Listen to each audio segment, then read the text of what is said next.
Hi, how are you today? Hi, I'm doing great. Thanks for asking. How about you?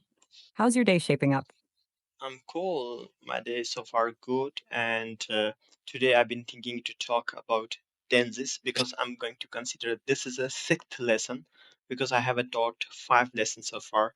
In this five lessons, I have already taught present simple, present continuous, and past simple, past continuous. I was thinking to have a recap to all of them to help my subscribers who are watching on my YouTube channel this video, this our conversation they are able to understand this use of them. So we are going to recap. Are you getting my point?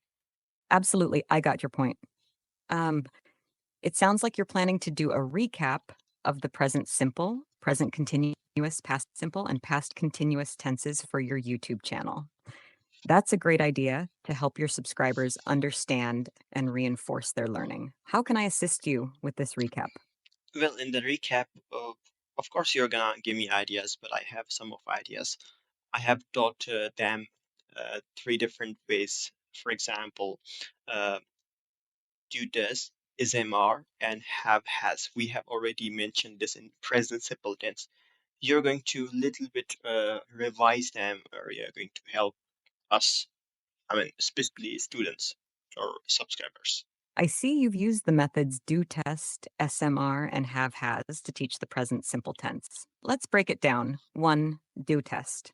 This method helps learners remember the use of do and does for questions and negatives. For example, do you like pizza or she doesn't eat meat? 2. SMR. This likely stands for subject plus verb rest, which emphasizes the basic structure of present simple sentences. For instance, she sings beautifully. 3. Have has. This method helps learners understand the use of have and has for possession or forming the present perfect tense. For example, I have a car or she has finished her homework. It's great that you've used these methods to teach. We can definitely incorporate these concepts into the recap to reinforce their understanding. How would you like to proceed with incorporating these ideas into your lesson?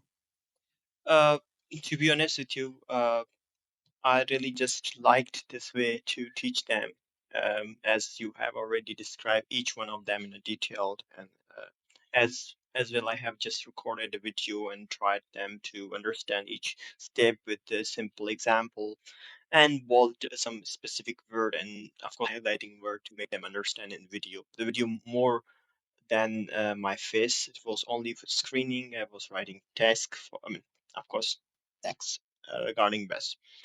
But I think we are not going to waste more time here. We are going to recapping, so it will be a great idea. So going back to another thing, I think you have already explained. And what else? For example, three main important thing: habitual action, third and fact, and future scheduled event. Absolutely. Focusing on those three main important aspects of the present simple tense is a great idea. Let's break them down. 1. Habitual actions. Present simple tense is used to talk about actions that are repeated regularly or habits. For example, she reads books every night or he goes jogging every morning. For example, the train leaves at 7 p.m. tomorrow, or my flight arrives at noon on Friday. By covering these aspects in your recap, your subscribers will have a solid understanding of the different uses of the present simple tense.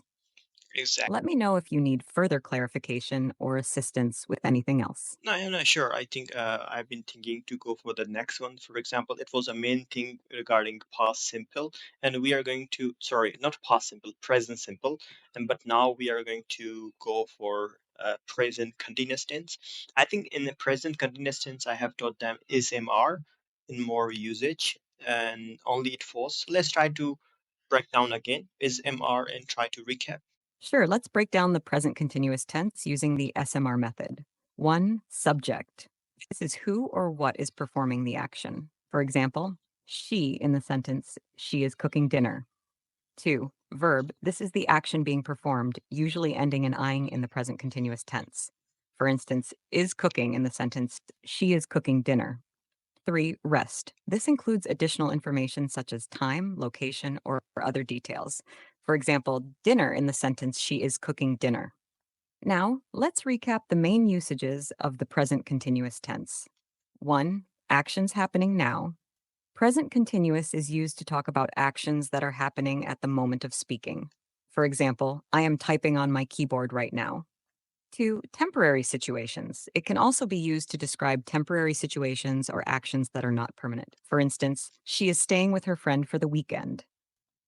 Let me know if you need more assistance or if you'd like to delve deeper into any specific aspect. Uh, well, I would go for, of course, the next one. And next one, we were talking past simple and past continuous. Let's try to understand past simple. In past simple, I taught them did, was, were, and had. Let's try to break down. Sure, let's break down the past simple tense using the key elements you've mentioned. One, did. This auxiliary verb is used to form questions and negatives in the past simple tense. For example, did you go to the party last night? Or she didn't finish her homework. Two, was and were. These are the past tense forms of the verb to be. Was is used for singular subjects, I, he, she, it, while were is used for plural subjects, you, we, they. For instance, I was tired yesterday, or they were at the beach all day. Three, had. This auxiliary verb is used to indicate past possession or to form the past perfect tense. For example, she had a headache yesterday, or they had already left when I arrived. By understanding these components, your subscribers will be better equipped to use the past simple tense correctly. Let me know if you'd like to explore any specific. Yes, that's cool. I agree with you totally. And now the last one is past continuous. In past continuous, I taught was were only, I think. So let's try to break through about, breaking them and try to understand more deeper for my subscribers. Certainly, let's break down the past continuous tense for a deeper understanding. One, was, were, verbing. In the past continuous tense, we use was for singular subjects, I, he, she, it, and were for plural subjects, you, we, they, followed by the verb form ending in ing. For example, she was sleeping when the phone rang, or they were watching TV all evening. Two, duration or interrupted action. Past continuous is used to describe actions that were ongoing or in progress at a specific point in the past or to indicate an interrupted action. For instance, I was studying when my friend called, or she was cooking dinner when the power went out. Three, parallel actions. It can also be used to describe two or more actions that were happening simultaneously in the past. For example, while I was reading, she was listening to music. By understanding these aspects, your subscribers will have a clearer grasp of when and how to use the past continuous tense. Let me know if you'd like to. I think I have used overlapping and story background and explaining past habit. These three things I have covered. Using overlapping, story background, and explaining past habits are excellent strategies for teaching the past continuous tense. Let's quickly recap each of these. 1. Overlapping. This involves describing two or more actions that were happening simultaneously in the past. By using overlapping, learners can understand how to convey multiple ongoing actions in a narrative. For example, while she was cooking dinner, he was setting the table. 2. Story background. Providing a story background helps learners contextualize the past continuous tense within a narrative framework. This approach makes the tense more engaging and memorable for learners as they connect it to real life situations. For instance, yesterday, while Tom was walking in the park, he saw a squirrel chasing a bird. 3. Explaining past habits. Past continuous can also be used to describe past habits or repeated actions that were ongoing in the past but may not be happening anymore. This usage helps learners understand how to convey habitual actions in the past. For example, she was always complaining about her job when she worked there. By incorporating these strategies into your recap, your subscribers will have a comprehensive understanding of the past continuous tense and how to use it effectively. Totally agree with you. Thank you so much for this conversation with me, and I really appreciate your time. And of course, we have discussed all of these necessary things, and that we should talk. So we have already mentioned, and we have already breaking them. We have learned more in it, more thoroughly. So that was wonderful for me to having conversation with you for recapping the sixth lesson for me. I hope I'm going to use this our conversation for our sixth YouTube spoken English lesson. So that's all from my side. Thank you so much for your time. I appreciate it. I'm glad I could assist you with your recap for the sixth lesson of your YouTube English speaking series. It was a pleasure discussing all these necessary topics with you and diving into the details.